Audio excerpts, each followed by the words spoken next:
Bonjour tout le monde, bienvenue à notre WIC, mon nom est Rifad. Alors aujourd'hui, là souvent le topic c'est ainsi, tout le monde parle de que est-ce qu'il y aura une crise immobilière, il y a vraiment un gros mouvement du monde qui pense que il y a une grosse crise qui va s'en venir au Canada, bla, toutes ces affaires-là. Puis selon moi, il n'y en a pas. En 2019, sérieusement, après toutes les statistiques que je lis, les documentations, puis les articles qui sortent, moi, selon moi, il n'y en a pas. Je pense que c'est juste vraiment un mouvement intense que du monde propage. Sur en disant, il y a une crise pour faire un peu de panique, mais sérieusement, les statistiques que je lis vraiment, ça me convient que non, en 2019, il n'y en aura pas. Puis dans cette vidéo-là, je vais vous montrer pourquoi, puis tout en détail. Alors, on va commencer par c'est vraiment les taux d'intérêt. Le taux d'intérêt commence à augmenter. Fait que oui, les hypothèques existantes vont prendre un coup, mais la façon qu'il augmente, c'est tellement graduel que les augmentations seront minimes avec les refinancements. Puis là aussi, les renouvellements. Puis aussi, n'oubliez pas que comme là, cette année, ça se peut qu'il n'augmente pas aussi fréquent que l'année d'avant. Fait que ça, c'est une autre affaire. Puis aussi, ils ont implémenté le stress test qu'ils appellent l'année passée, que ça a pris un peu de temps à prendre effet, mais ça n'a pris effet parce que justement, comme l'année passée, comme les ventes l'immobilier au Toronto puis Vancouver a descendu drastiquement, que les personnes attendaient, puis ils attendent que même cette année, oui, ce sera bon, mais ce sera pas aussi bon que les années d'avant. Juste pour vous donner une idée, en Vancouver, année en année, en décembre, c'est 50% de différence. Même les personnes qui mettent des choses à vendre a descendu. Alors ça a pris un effet quand même, le stress test puis tout ça, fait qu'il a pris de l'ampleur. Puis là, il y a d'autres mesures que pour moi, la crise qui est arrivée en États-Unis puis tout ça, il arrivera pas ici parce qu'il y a beaucoup de raisons pour être que l'immobilier puis les systèmes bancaires est très différent ici au Canada comparé aux États-Unis, que des fois le monde ils sont pas tout au courant, fait que j'espère que je peux vous montrer ça. Alors au super ordinateur, je vais vous passer sur un article, tous les détails. Je m'excuse d'avance que ça c'est pas mal en anglais, mais moi vous comme traduire ces affaires-là, moi vous dire c'est quoi qui dit en anglais, moi vous le dire en français, parce que pas mal tous ces articles-là pour trouver des affaires, ils sont pas mal tous disponibles en anglais, c'est ça qui est comme malheureux. Alors, c'est ça qui est pas évident pour le monde comme nous qui parle le français. Alors, je vais essayer de, comme vous trouver de présenter ces articles-là, vous faire la traduction, puis de vous expliquer qu'est-ce qu'ils démontrent dans ces articles-là. Alors, on y va sur ordinateur super intelligent, puis je vous attends là-bas. Let's go! Hey, alors, bienvenue, merci d'avoir me joindre devant l'ordinateur super intelligent. Alors cet article-là que j'ai trouvé, la raison d'être cet article-là, ça date de 2017, mais je trouve qu'il est est encore pertinent, même à ce jour-ci, parce qu'il résume pas mal tout en général, mais parce cet article a tous les components que d'autres articles qui couvrent juste peut-être un petit peu, ou d'autres détails, ou couvrent trop d'affaires. Fait que lui, je trouve qu'il y a comme tout un package, je trouve que c'est très intéressant. Alors, c'est vraiment, ça dit comme les 5 raisons pourquoi on n'aura pas la crash qu'il y avait eu aux États-Unis, ici au Canada. Alors, la raison d'un, c'est aux États-Unis, ils donnent beaucoup d'incentives. Dans le fond, plus de, comme ils donnent plus d'affaires pour que vous achetez des maisons là-bas. Ils prioritisent beaucoup, la fois que le monde y own une maison. Parce que on va dire les intérêts qu'on paye sur l'hypothèque, on peut le mettre dans le retour d'impôt aux États-Unis. Comparé au Canada, oui, ils mettent des fois des lois, comme des petits politiques qui aident à acheter des maisons, mais sincèrement, ils n'encouragent pas. Ils jouent un peu le plein neutre. C'est vrai, ils dénient pas que, par exemple, on loue, on achète, ils priorisent pas vraiment un ou l'autre. Fait que c'est comme ils jouent un peu le plein le neutre, on pourrait dire. Puis de deux, on pourrait voir ici comme une des grosses affaires qu'on a, c'est au Canada, si on exemple on paye pas 20% pour l'hypothèque, on peut il doit prendre des assurances. Puis les assurances, les autres, c'est fourni par le CHL, je me trompe pas, mais en anglais c'est le CMHC, que eux autres ils back l'hypothèque au complet. Puis ça, c'est obligatoire par loi, puis il faut que tu fasses ça. Comparé aux États-Unis, ils ont eu un système similaire à ça, mais c'est une compagnie privée. Puis c'est pas vraiment comme directement par le gouvernement. Fait que comme en 2018, c'est arrivé, ils ont le gouvernement juste comme laissé tomber complète. Comparé ici, ici au Canada, c'est vraiment une compagnie qui appartient au gouvernement, qui est backée par le gouvernement. Fait que l'hypothèque est vraiment backée par le gouvernement. Comparé aux États-Unis, c'est un système complètement différent. Tu sais, c'est exemple, oui, il dit, ah, OK, t'as mis 19%, ou comme on dit, ton hypothèque, puis là, genre, quand t'es rendu à, on va dire, 78%, l'assurance est annulée. Fait que là, les autres 78% ou 79% est pas backé par les assurances. Comparé avec nous, on va dire, vous avez mis votre 10, on va dire, comme en bas de 20%, votre hypothèque, même ça descend à 79%, c'est l'hypothèque à 100% qui est backé par le gouvernement. Ce qui est très intéressant. Puis de deux, c'est une autre raison, c'est que l'hypothèque est attachée à nous, aux personnes, aux individus. Comme on comparait aux États-Unis, c'est vraiment le contraire, à part sur deux États. Je pense qu'il y a Nevada puis un autre État qui le font comme un peu comme Canada, que c'est attaché aux personnes. Parce que là-bas, on va dire, si exemple, qu'est-ce qui arrive aux États-Unis, c'est que ah oui, là, je peux pas payer ma maison, la maison descend de valeur, je donne ma clé puis je m'en vais. C'est plus moi qui t'en charge. Ici au Canada, vous ne pourrez pas le faire parce que c'est vraiment attaché aux personnes. Vous ne pourrez pas juste du jour au lendemain dire je donne ma clé puis je m'en vais. Ça marche pas de même. C'est sûr que là, il y a des processus pour s'en débarrasser, tout ça, oui, comme déclarer faillite, tout ça. Mais généralement, c'est attaché aux personnes. C'est ça qui est vraiment formidable système qui fait en sorte que le monde pense deux fois avant que je dise je donne ma clé. Il y a beaucoup plus de bureaucratie et de travail en arrière de ça. Puis une autre, c'est un peu comme je vous ai parlé tantôt.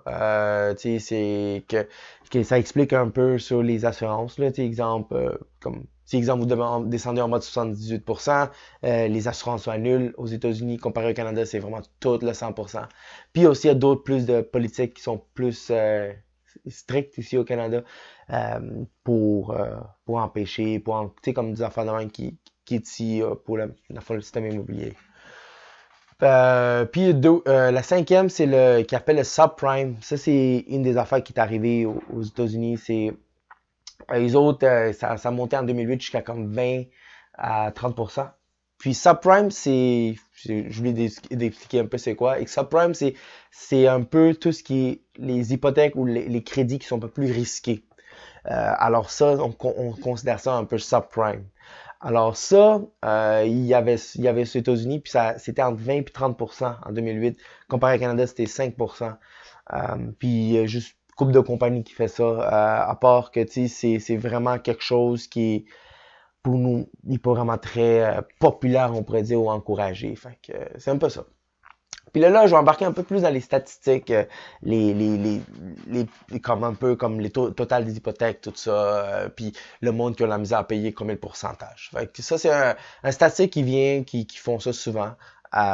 Puis ça, c'est le total des hypothèques en ce moment. Puis cette section-là, ça, c'est comme il appelle ça ARES. Ça, c'est comme quand on va dire la personne a manqué le paiement pendant comme 3 mois ou 3 mois de retard, quelque chose comme ça, il embarque dans cette section-là. Puis là, quand vous comparez que le pourcentage de ça comparé au nombre d'hypothèques est minime, c'est même pas 1%. Le total au Canada, ça vient à 0,24. Alors, c'est vraiment très bon parce que ça veut dire que le marché est en santé, le monde sont capables de payer leurs affaires. Fait que ça va bien. Puis une autre affaire que aussi le SCHL qu'ils autres ils fournissent, c'est qu'ils autres ils englobent pas mal tout. Je sais que c'est daté en 2017 là, il y avait malheureusement pas quelque chose pour 2018, mais c'est très similaire. Fait que je m'attends que la variation ne doit pas être si énorme. Je m'attends peut-être qu'ils vont sortir leur nouvelle calcul plus vers la fin vers comme mi-cette année, quelque chose comme ça. Fait qu'ils ont encore celle de 2017. Alors ça, c'est comme, ce que ça fait, ça englobe tous les paiements par mois que un individu doit payer en moyenne, par ville, tout ça. Fait que là, il y a comme combien en payer en hypothèque, en auto, crédit, tout ça. Fait que tout est comme englobé là. Puis là, on va dire, moi, j'ai vraiment splitté ça en deux, comme vous voyez ici. ici, comme ça, c'est le montant total. C'est exemple, j'ai ajouté tout ça. Ça, c'est le montant dû. Puis ça, c'est le montant dû au Vancouver, Toronto et Montréal. Puis là, on va dire ici j'ai pris le salaire moyen si la personne habite dans cette ville-là. On va dire un salaire moyen annuel. J'ai pris quelqu'un qui habite à Montréal. Il était à peu près 55. À Toronto, c'était 60. Puis là, je pensais aussi 60 si je ne me trompe pas à Vancouver. Alors, j'ai pris ça, j'ai fait x2. Puis, tu sais, j'ai pris la personne pour une famille, genre. Puis là, après ça, j'ai enlevé les taxes parce que ça, il y a une autre application en ligne qui fait ça aussi. Puis là, ça donne ce montant-ci. Ce montant-ci, ça, c'est tous les montants après taxes. Alors, j'ai fait le calcul. Fait en moyenne, qu'est-ce qu'une personne qui fait ça? Montréal, il y a 3373 qui lui reste. Toronto, c'est 3400. Vancouver, c'est 3100 à peu près, genre, tu sais, qui lui reste dans la famille. Fait que c'est quand même bien. Fait que dans le fond, toutes les personnes sont payées, puis il lui reste de l'argent. Si on se base sur qu'est-ce que PayScale il a donné comme information. Alors, de ce côté-là, j'ai pris qu'est-ce que le gouvernement canadien a sorti. Ça, on peut l'avoir ici. Ça, c'est en moyenne. Je sais que le consensus est un peu passé date. Là, c'est un peu. On devrait voir un peu le nouveau. J'imagine que ça va sortir bientôt, mais en 2016, ils ont sorti un consensus après 70 000. Fait que je me dis, OK, on prend le 70 000. Là, j'ai enlevé les taxes ici, comme avant. Comme dans l'autre colonne, j'ai enlevé les taxes, puis ça fait par mois, c'est ça que ça donne. 3700 pour quelqu'un qui habite à Montréal, 4000, puis 4000 pour Vancouver. Fait que dans le fond, quand j'enlève tous les paiements, à Montréal, quelqu'un lui a resté 1800 à peu près. Toronto, 1300 et 1200. Alors oui, de ce côté-là, c'est un peu... Là, quand je vois ça de même, c'est sûr, c'est un peu stressant, on pourrait dire. C'est sûr, c'est un peu plus risqué parce qu'il en reste moins. Tu sais, ici, je suis un peu plus rassuré. Ici, tu es un peu comme, OK, c'est sûr que là, la dette est quasiment deux fois. Tu sais, c'est comme le paiement de dette par mois est deux fois. Tu sais, ça devient comme... C'est quasiment 50%. On va dire, c'est plus que 50% de son revenu après taxe. C'est à la fin du mois. Fait que c'est un peu stressant de cette photo-là. Mais reste pareil, les personnes ici sont capables de payer leurs dettes. Ils payent, oui, ça se peut que la personne il y a comme 100 000 et plus de dettes en total, mais reste pareil. Tout le monde est content parce que toutes les personnes qui lui donnent de l'argent ont reçu leur argent. Fait que tout le monde est heureux. Alors c'est pas mal ça de ce côté-là. Je pense, je vais juste valider là. Ouais, j'ai tout couvert qu'est-ce qu'il fallait que je couvre. Alors, on va aller au tableau, puis on va finaliser ce beau vidéo fantastique. Let's go! Hey, bienvenue, merci d'avoir rejoint devant le tableau. Comme vous voyez, moi je lis ce statistique-là. Est-ce que c'est quelque chose qui est rassurant? Plus ou moins, mais quand même, je suis quand même très rassuré que le monde soit capable de payer. Parce que moi, une des affaires, c'est est-ce qu'ils sont capables de payer leur paiement par mois au monde du crédit pour que, comment dire, la banque ou les personnes qui doivent de l'argent reçoivent au moins leur montant mensuel puis sont contents. Fait qu'ils viendront pas chialer pour venir réclamer leur bien. Fait que de ce côté-là, fait que ça me rassure. Puis de deux, pas mal toutes les hypothèques, ça, on regarde, comme vous voyez, c'est couvert par le gouvernement. Tu sais, fait que pour moi, ça, c'est comme un gros plus, que c'est assuré par le gouvernement. Fait que c'est comme quand on paye moins de 20. Fait que quand quelqu'un donne plus que 20, cette personne-là, il a sauvé de l'argent, il a plus d'argent. Fait qu'il est capable de le payer. Fait que puis de ce montant-là, les risques, ils deviennent moins intenses. Fait que de l'autre côté, s'il donne moins que 20, c'est là qu'il devient un peu plus risqué, mais le gouvernement, il back toute l'hypothèque au complet. Puis aussi de côté, il y a le stress test qui a été mis, que ça commence à donner plus de fruition parce que on voit que la vente, même tout ça, comme il a descendu, fait qu'il commence à tranquillement stabiliser. Est-ce qu'il y a encore du travail à faire? Sûrement, parce que moi je trouve qu'il y a encore beaucoup de travail à faire pour peut-être un peu réduire l'intensité ou l'ampleur. Puis je pense qu'on est dans la bonne direction. Ça va devenir tranquillement. Je pense qu'on va se stabiliser tranquillement dans une zone assez neutre, on pourrait dire. Alors, jusqu'à ce temps-là, c'est sûr que on est un peu dans le côté stress, mais est-ce qu'on est capable d'en sortir de qu'est-ce que je vois, le monde soit capable de payer? Il y a beaucoup de politique, il y a beaucoup de lois, tout ça qui est implémenté pour protéger tout ça. Fait que, oui, on va s'en sortir. Fait que, puis, comme vous voyez aussi, répète un peu, là, mais on est sûr que l'hypothèque est attachée à la personne. Fait que le monde pense 2 fois avant de juste dropper la clé puis s'en aller. Alors, c'est pas mal ça. Fait que pour moi, je trouve que la raison des pourquoi que je trouve que là, il n'y aura pas de crise à fond en 2019 immobilier, que le monde, il faut juste paniquer et dire ça, mais selon moi, il n'y en aura pas. Alors, si vous pensez le contraire, juste donnez-moi un commentaire, je suis curieux, puis j'aime ça partager avec du monde, puis de savoir un peu qu'est-ce que vous en pensez. Alors, shootez-moi ça. Puis, regarde, si vous avez aimé mon vidéo, le petit thumbs up, ça va très loin, fait que j'aimerais ça, vous cliquez un petit thumbs up. Abonnez à mon canal si vous n'avez pas abonné. Puis dans la description, je vais dropper plein de liens. Les liens de tous les articles que je viens de vous couvrir. Puis d'autres articles aussi que je trouve pertinents. Je vais dropper ça là, dans le milieu. Fait que vous pourrez aller lire, puis découvrir vous-même aussi. Puis peut-être ça va ouvrir d'autres perspectives, faire d'autres lectures. Puis partager avec moi après. Puis aussi dans la description-là, vous allez trouver des fameux liens pour mon lien Twitter que vous pourrez me suivre là. Puis aussi, j'ai une page Facebook que là, j'essaie de bâtir un petit communauté, on pourrait dire que ce sera bien que on jase puis on partage des connaissances, tout ça. Fait que pas mal ça. Fait que regarde, merci d'avoir écouté mon vidéo puis je vous souhaite une très belle journée. Whoosh!